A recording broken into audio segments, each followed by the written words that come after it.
Welcome to the Innovation Ecosystem Podcast. We interview remarkable and thought-provoking guests about innovation, leadership, and change in the world of business.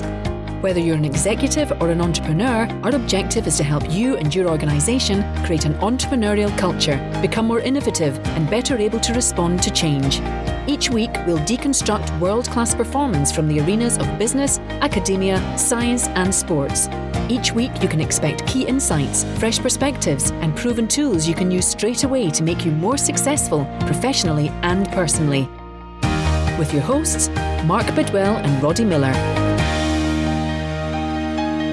So welcome to the Innovation Ecosystem Podcast. Today's guest is Dorie Clark. Dorie is a marketing strategy consultant, professional speaker, and frequent contributor to publications like the Harvard Business Review and Time magazine. Her most recent book, Stand Out, which I highly recommend, was voted Leadership Book of 2015 by Inc. magazine. She works with organizations as diverse as Morgan Stanley, the Gates Foundation, the World Bank, and Google. So welcome to the show, Dorie. Mark, thank you. Great to talk with you. And so I'm curious, how did you get started in this business? So I actually got started in the business in a somewhat roundabout fashion. After I finished graduate school, I got my first job as a political reporter. And unfortunately, I had entered the journalism industry at the least auspicious moment possible. And after about a year working on the politics desk, got laid off as the industry started to collapse. And so I switched over and did political communications in the U.S. I worked as a spokesperson on a gubernatorial campaign and a presidential campaign. And unfortunately, both of my candidates then proceeded to lose. And so I had to come up with another plan for myself. I ended up running a nonprofit organization for a couple of years. And it was during the course of doing that I realized that I was picking up skills I hadn't expected, which is basically how to run a business. Before that, I had just had sort of functional roles in marketing or communications. And I realized, I should do this for myself. And so 10 years ago now, in 2006, I started my own consulting business. And so now it takes many forms. I do consulting, a little bit of executive coaching, writing, speaking, and business school teaching, but all sort of under that broad rubric of having my own company. Okay, super. So, in terms of in your consulting, as I mentioned, you work with some pretty large organizations and diverse organizations. So I'm curious, what kinds of issues are your clients facing in terms of differentiation and, how to differentiate themselves in the market and how to grow through innovation? So I think one of the biggest issues that is facing companies these days is that marketing, perhaps more than any professional discipline, has changed incredibly dramatically in the past 10 years. If you had been a marketer in 2005 or 2006, and then we had put you into a deep freeze, and then you suddenly woke up, the world would be shockingly different. If we had put accountants to sleep, if we had put salespeople to sleep, it wouldn't necessarily have changed that much. But with marketing, you can remember Mark Zuckerberg was still running Facebook out of his dorm room in 2005. YouTube wasn't even created until 2006. And now these are the tools that we need to communicate. And so for both individual professionals and for larger organizations, there's really a question. Now we have more options and opportunities than ever to get the word out and communicate with people in a very targeted fashion. But the trick is you can't do everything. You certainly can't do everything well. You have to triage, you have to prioritize, and it can become incredibly overwhelming to try to figure out what is the best strategy that you should pursue and how can you stay focused on it enough not to get your head turned by the latest shiny thing and people whispering in your ear and saying, you must try Periscope. Periscope is going to be the thing.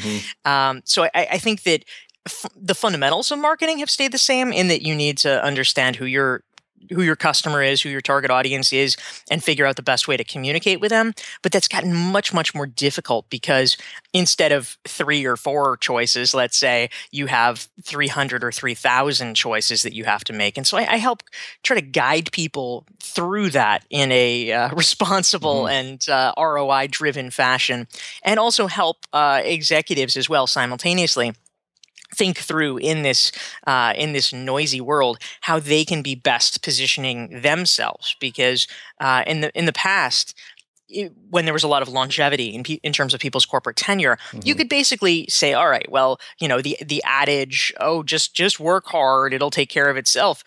That probably was true if you spent your life at a company. You would build up a reputation over time amongst your colleagues and your coworkers.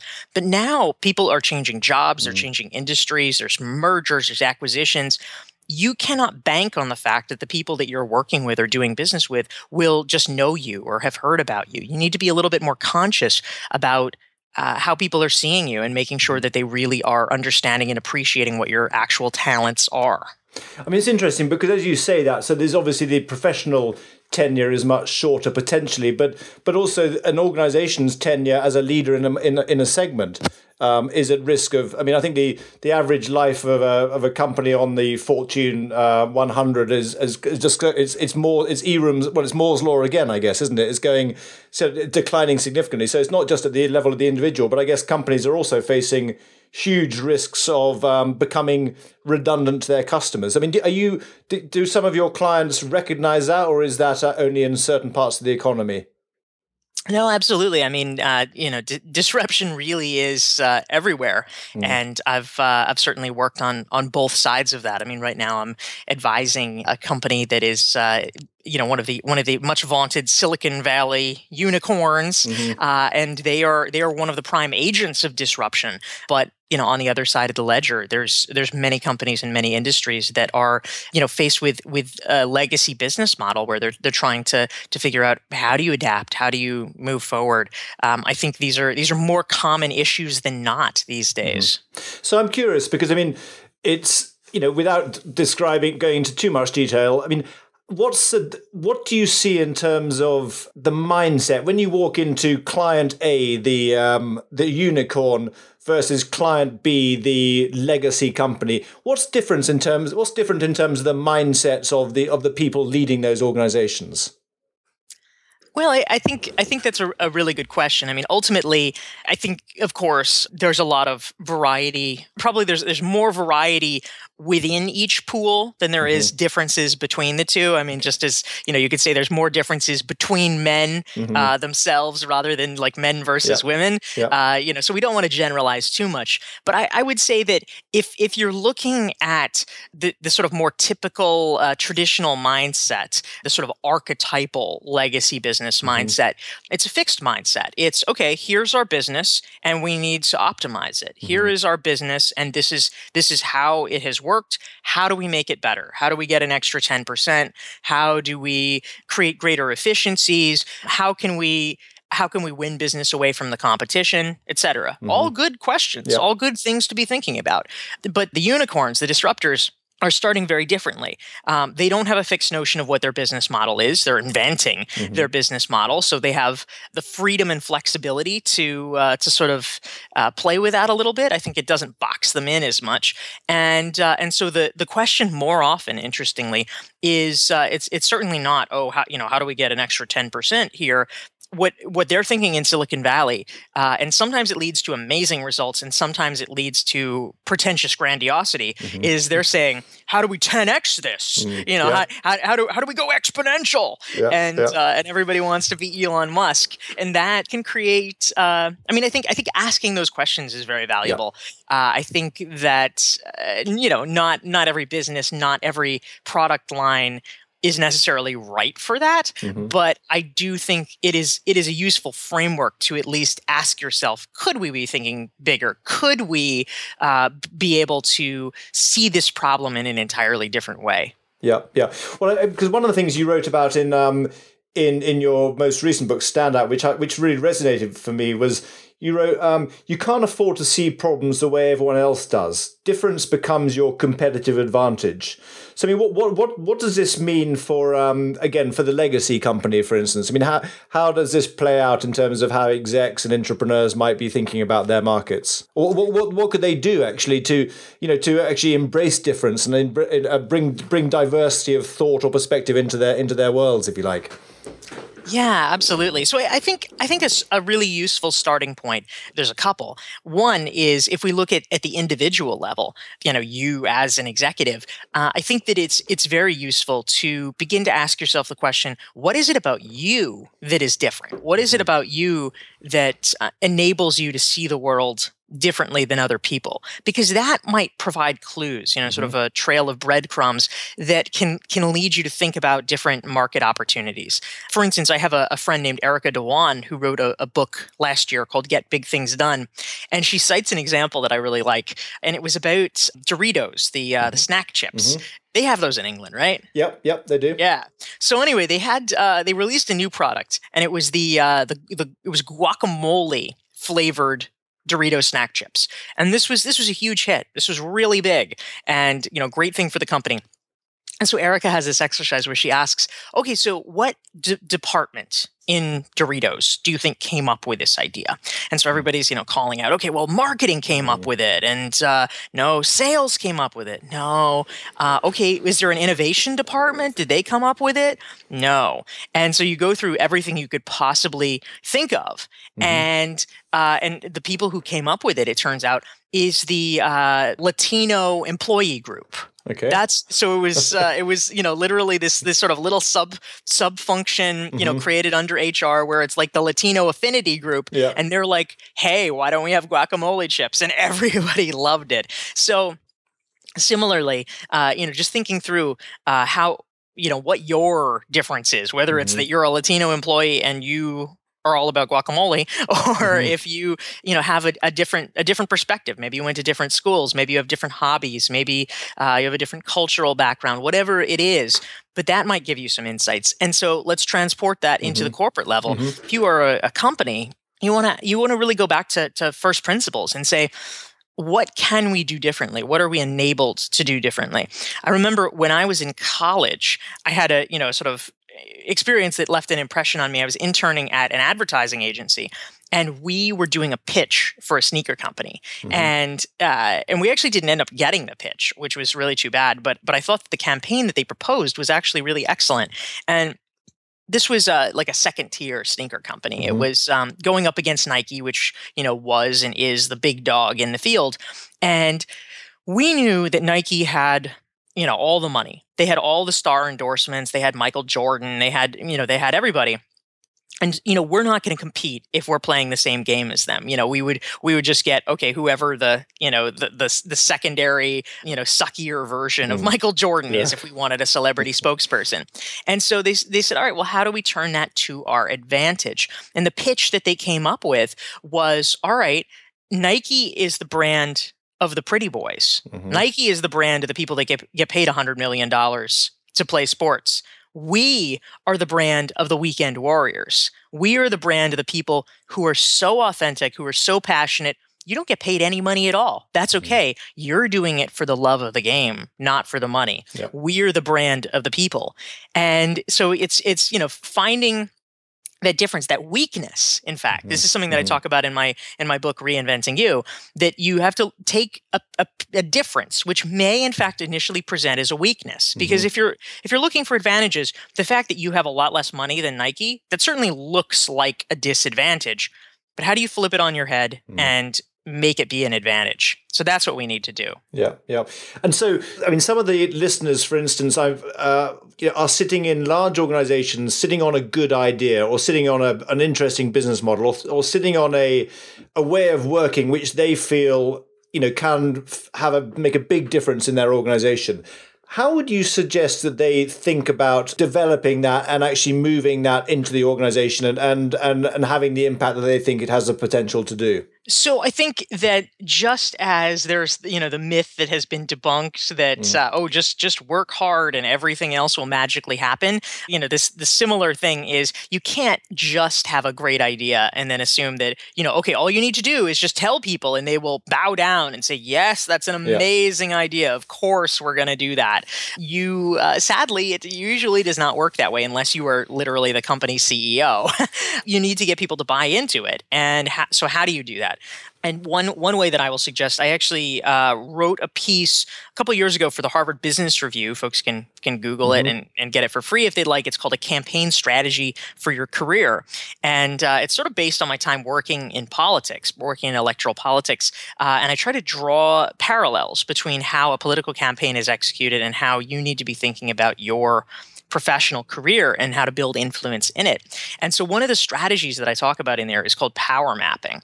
And the basic idea of power mapping, this is particularly relevant if you have some kind of an idea that you want to advance, is that the very first thing that you need to do is you need to really get clear on who the decision makers are, because sometimes that can be a little bit murky.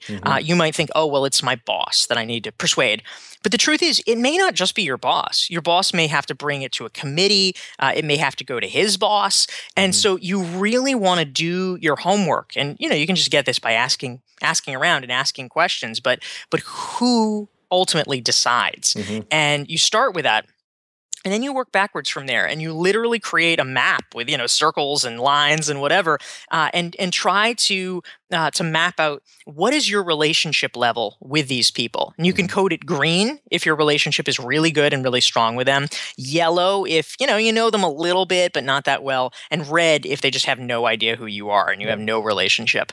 And what you want to try to do is that for each person who is a decider, you want to try to move it forward by getting each relationship to be green or as close to green as possible.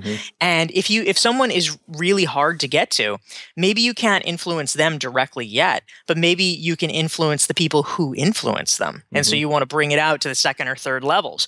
Maybe you can't necessarily get to the SVP of operations yet, but you can make friends with her secretary, and maybe in a few months the secretary will like you enough that she can help you get on the calendar to have an appointment or whatever it is. But it's about playing the long game with relationships and really understanding where and how decisions are made. And so, I mean, this is, in many respects, this is the beginning of creating the following, essentially, which is a 3-step process you write out in your book, essentially, right? Yes, exactly. So what you're alluding to is in Standout, I talk about this question of how do you build a following around your ideas? How do you? Good idea is great, it's necessary, but it's not sufficient. You need other people to start talking about it if you're actually going to have it gain traction in the world. So the 3-step process is: first, you need to build a network. Second, you need to build an audience. And third, and finally, you need to build a community. And briefly, what that looks like, this first step of building a network is about one-to-one relationships. It's about you getting a core of trusted people around you who can provide basic advice to you and basic support to you. And the reason for that, we have this kind of cultural myth, certainly in the United States, about, the lone inventor in the garage and, they just tinker and they create something and then they unleash it to the world. And that's a myth. That's usually not how it happens. Instead, what you want to do is have a small community around you of people whose opinion you respect, who can actually tell you this idea is good, this idea is rubbish.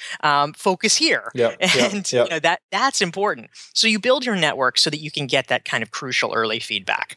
Next, then once you've passed that stage, you want to build your audience, which is one-to-many relationships. This is where you start talking to people who do not already know you or have a relationship with you. And you start talking about your ideas so that they can essentially discover them. And you might do this by making videos or doing a podcast like this, or maybe you're blogging, or maybe you're giving talks, whatever it is, but it's about communicating your idea to a broader public. And then finally is the step where it becomes community. And so this is kind of the magic tipping point here. When you have enough of an audience, when enough people have started to listen to you and say, oh yeah, I like what that Mark is saying, that's interesting, then you can flip a switch. And with a few things that you do, creating an online forum or a Facebook group, or maybe getting a meetup going in person or something like that, you can begin to turn the audience into a community, which is where they're not just listening to you, but they're also communicating with each other. And they are also bought in enough that they become an evangelist for your idea and they start telling other people about it.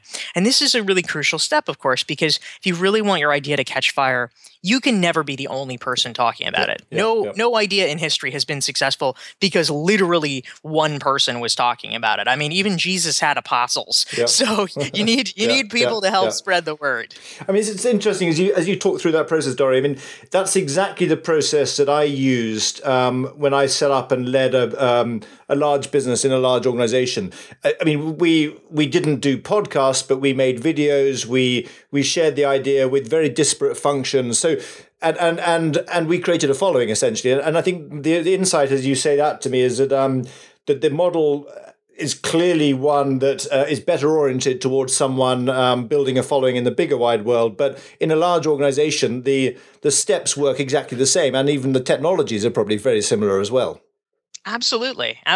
And if we're transposing it into one organization, I mean, very easy, of course, to build your network of the close colleagues that you like and respect and want to listen to. In terms of sharing your ideas more broadly, this can be done on a company listserv. A lot of companies have an internal communications tool like a Yammer or something like that, where they're communicating, or maybe an internal blog.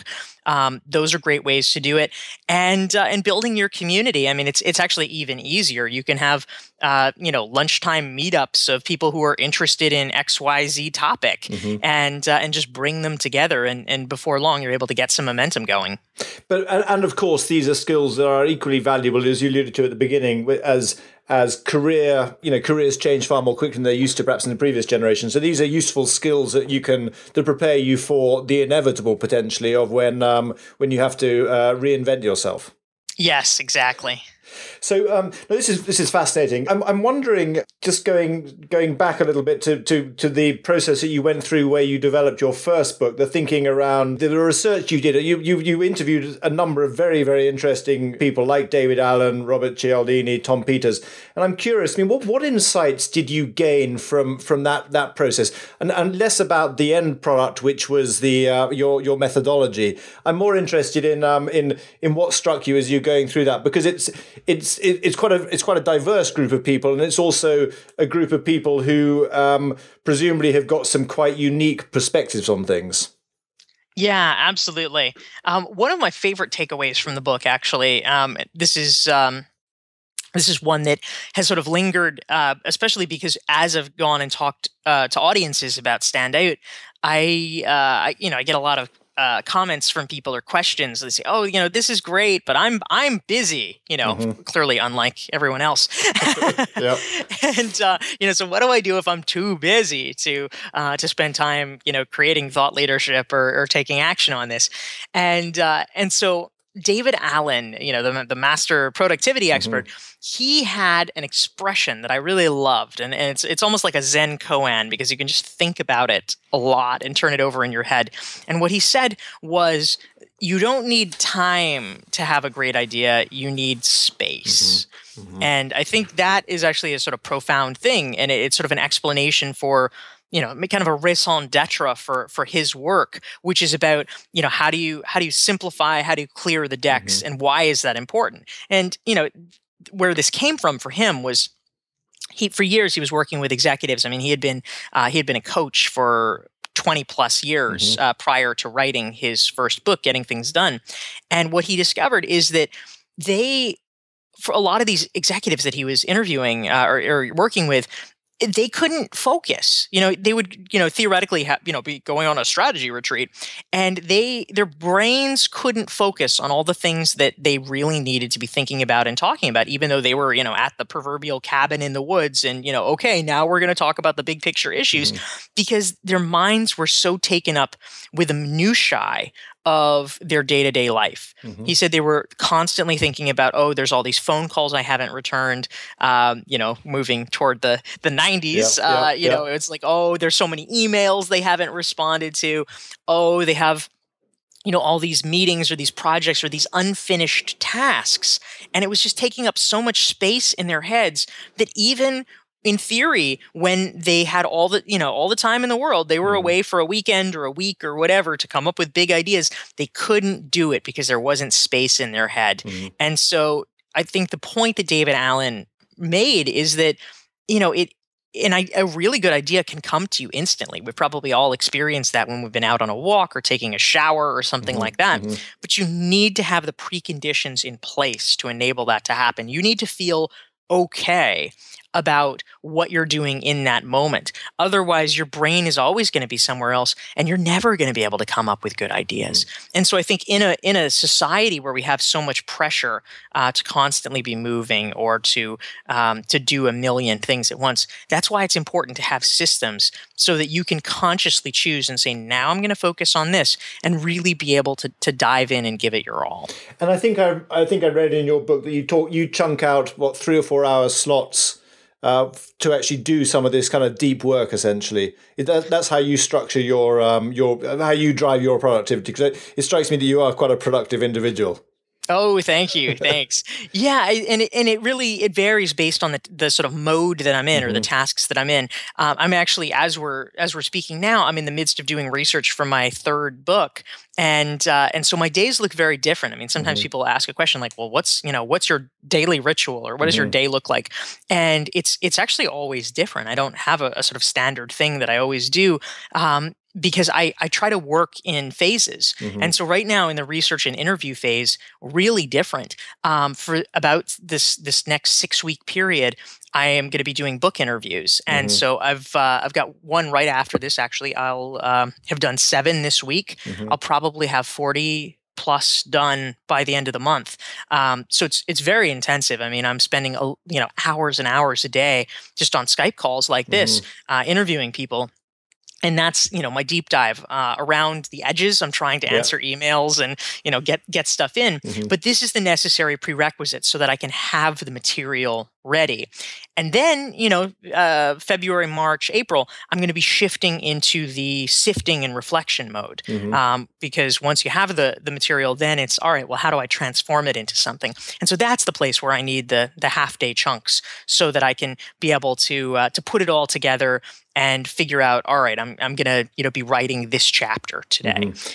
So I think that's sort of how I structure it in these waves. Yeah. So, I mean, going back to some of your clients, I mean, I just wonder, having been in a large, publicly quoted organization with all the pressures associated with that from the external analysts, and I know what a calendar diary does for you. I mean, you can be from 7 a.m. till 8 p.m. without time to grab a cup of coffee. So I'm curious.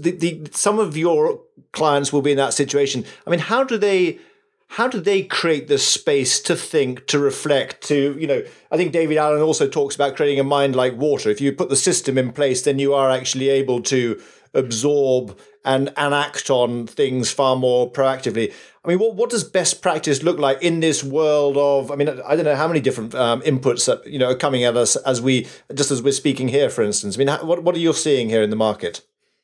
Yeah, I mean, I think that it's interesting. I'm sort of a consumer of productivity porn, like a lot of people. I love reading books about like, how do you get more done doing this, and this, and it's always interesting for me. But I think what I've come to, of course, is that there's not a one size fits all system. Everybody's going to be a little bit different. But I think it is important for everybody to test things out themselves, to pilot it, to figure out what works best for them. I think that one thing that really is crucial, and it's going to be different for everybody, but the principle is the same, which is that you need to optimize for when you are most productive and energetic. And oftentimes this starts with circadian rhythms. And so the question is, are you better later in the day or earlier in the day? That's the first thing you should figure out. And then you should take those blocks of time and try to schedule accordingly for your most important work. So if you're most clear-headed from, first thing in the day, 9 to 11, let's say, maybe that's the place where you just don't take meetings then. That's when you do your writing or your thinking or whatever is most important for your job. And I think sometimes people stress out about that, particularly if they are a little bit lower down in an organization. If they are not the definitive boss, they always worry that they have to be universally available. And the truth is, I think that oftentimes we con ourselves into believing that. As long as you have, it's true. If you're in an organization, you can't block people unilaterally and say, no, I'm never going to meet with you. But as long as you have a good counteroffer, people understand that you may have something else on the calendar. So if they say, "Hey, can we meet at 9 o'clock on Wednesday?" and you just say, "Oh, I'm sorry, I have something else then, but could we do it at 11 instead?" That's playing ball. People are not going to say, "Oh, you're a jerk for that."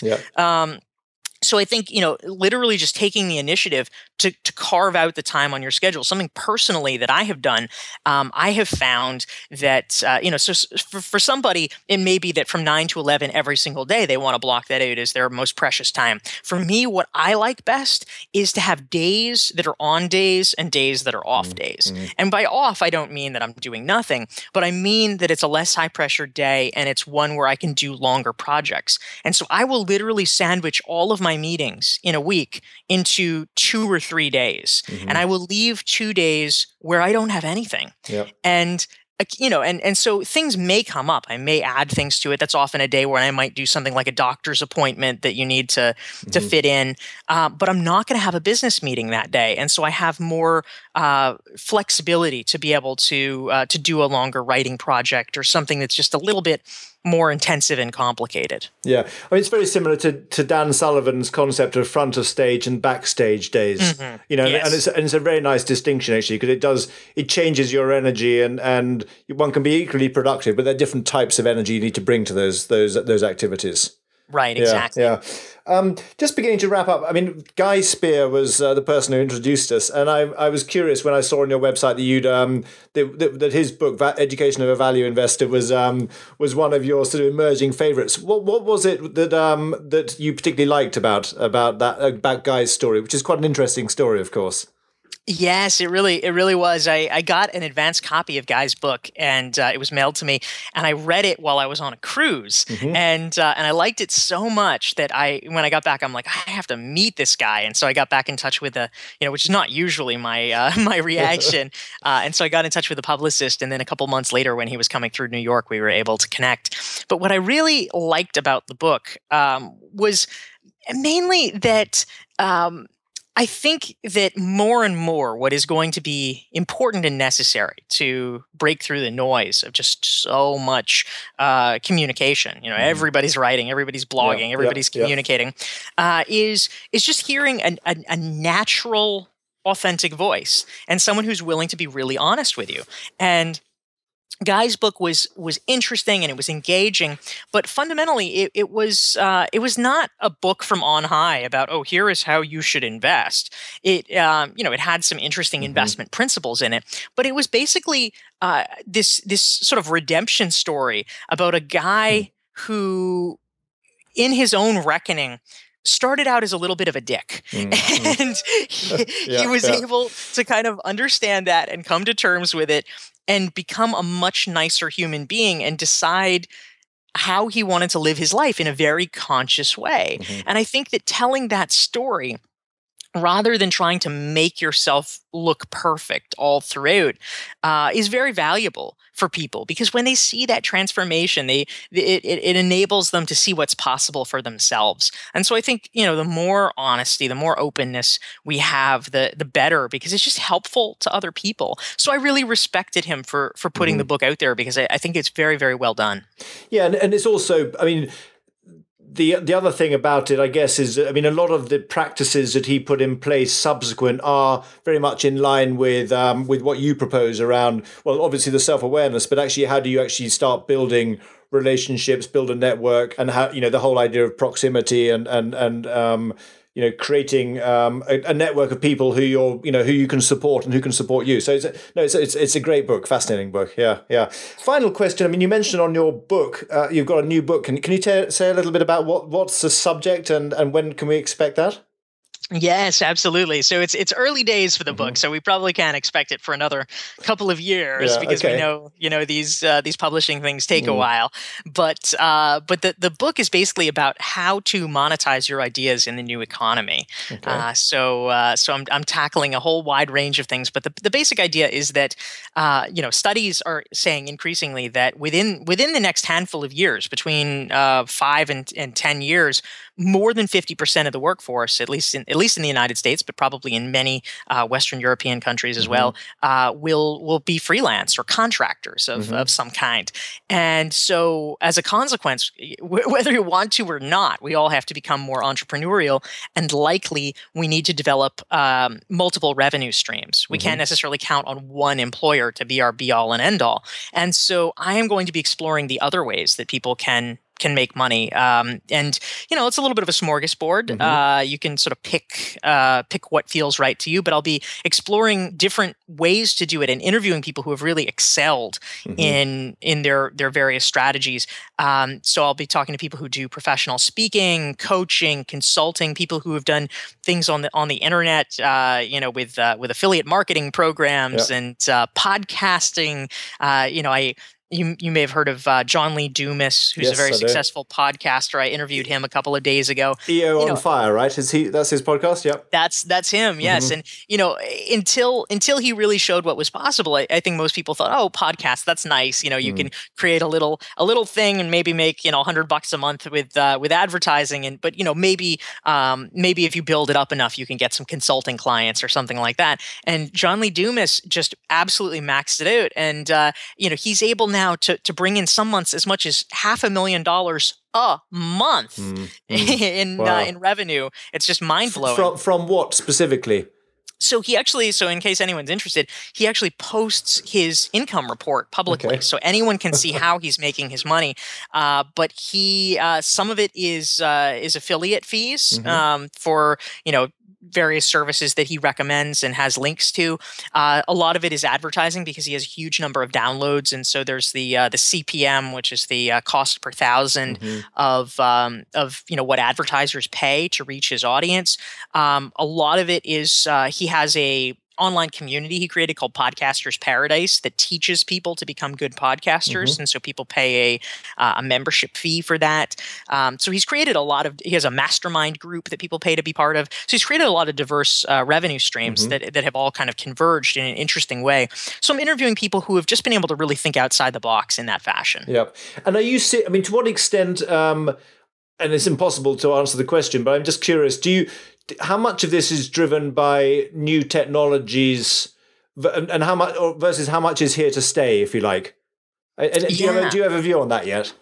Well, I think a lot of the new possibilities are driven by new technologies, and in fact, in the book, I'm going to be talking about things that are I'll say more traditional. I mean, people have been making money as a consultant for decades and decades, and that won't change.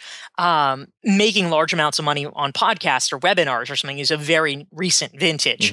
I don't actually think those things are fads. I think that all of them, in one way or another, are going to be integrated into the repertoire of things. I mean, some their level of importance in the broader public may change over time, but they're not going away. I mean, just like people thought that radio would die when television was invented, radio hasn't died. It's maybe not necessarily as critical to the cultural conversation, but it's still absolutely present, and people can still make a living in radio. And so I think for all of these technologies, I'm not necessarily focusing on individual things. I mean, if we were to dive into the social or digital world, I mean, is blab.im going to stay around? Is Periscope? Is Meerkat? I mean, maybe or maybe not. I'm not necessarily diving into that. But for something that is a channel that's like a webinar, there's a million things you can do with a webinar. And I think that fundamentally will stay because it's nicer than a teleconference. It's nice when people can see you, or when people can see, what you're doing on your computer screen. And so it's a better experience. And I think people will stick with that. Yeah. And it's interesting because, having been in the corporate world for 20 years, the larger your organization, in many respects, the smaller your world. And now going on to the entrepreneurial side of things, it's extraordinary what one sees when one starts looking. So, I look forward to that book. So, Dorie, just wrapping up, I mean, I had 3 questions I sent through to you earlier on. You've touched on one, which you've already talked about with your morning ritual. Well, you say you don't have rituals. You depending on where you are in the phase of your projects. Second question. I do try to get caffeine though. Okay, fair enough. Yeah. Okay. Second one is, what have you changed your mind about recently? Yes, yes. So that's an interesting question. I would say that in terms of this is more a personal thing than a professional thing. But one of the New Year's resolutions that I have, which I always try to start my New Year's resolutions a little bit early, just so I can have some momentum. And so anyway, I started. So I made a New Year's resolution that every week, at least every week, I was going to read a book this year that had nothing to do with business. Because I read a lot of business books, but I was not necessarily reading that much outside of it. And I thought, okay, it's time to go back to being a little bit better rounded. And so, so actually, some of the best books that I read last year, I started reading them like in late November, were got by a gentleman named Neil Strauss. And he wrote The Game, didn't he? Which is very entertaining. Yes, exactly. So Neil Strauss is known for these books about I don't know what to call it, males behaving badly, essentially. I think some females are behaving quite badly as well, I seem to remember, but yes. yes, both really. But so I had always thought that I would sort of hate the books because so The Game is about like pickup artists, and he has a new book that came out which prompted me to kind of go back into his oeuvre called The Truth, which is about his basically, it's about how he decided to get married to his now wife and all of the shenanigans that led up to him finally making the decision to do this. And so in hearing about it, I thought, oh man, this guy sounds kind of like a jerk, just like writing about his exploits. But I read the books, and I have to say, I changed my mind about that because I think they were very interesting. I think they were very well written. I think that he had a great level of self-awareness about himself. And his level of honesty, I mean, much like Guy Spier, although on totally different subject matters. Let's make that point very clearly. Yes, absolutely. Guy Spier, not a pickup artist, but it was impressive to me, and so I have to give him a hat tip. I think he created a couple of very interesting and thoughtful books about the nature of modern relationships. So I give him a thumbs up for it. I thought they were very good reads. Brilliant. And third question, what advice would you give to your younger self? Your 25-year-old self, for instance. Yeah, my favorite piece of advice that I would give, which I now, and a lot of people, I think, have come around to this conclusion. I hadn't yet started my business when I was 25, but I started it shortly thereafter. I was 27 when I started it. And when I did, I had this kind of half-hearted email list. It was, I had an email list, but it was kind of like, oh, maybe every few months I'll send something. But really, I've come to understand that your email list, especially in the social era, people get distracted because of all these social platforms, and it's so wonderful to have a bazillion Twitter followers. Doesn't matter. That's not how people are really seeing your stuff or connecting with you. It's your email list. That is how you can communicate with them. And we were talking earlier about, as I mentioned in my book, Stand Out, the importance of having a community is really critical. And the way that you can build and sustain a community is through your email connections with people. And so I would have emphasized that much more and been much more focused on that early on. I think that would have been really important. Great. Wonderful. So, Dorie, thanks for your time. Now, where can people get in touch with you? Yeah, thank you, Mark. So the best place is on my website, which is dorieclark.com. It's DORIECLARK.com. And I'll also mention to your listeners that if they are interested in the concepts of how to build a following around your ideas, I actually have a free resource that they can download directly from my website.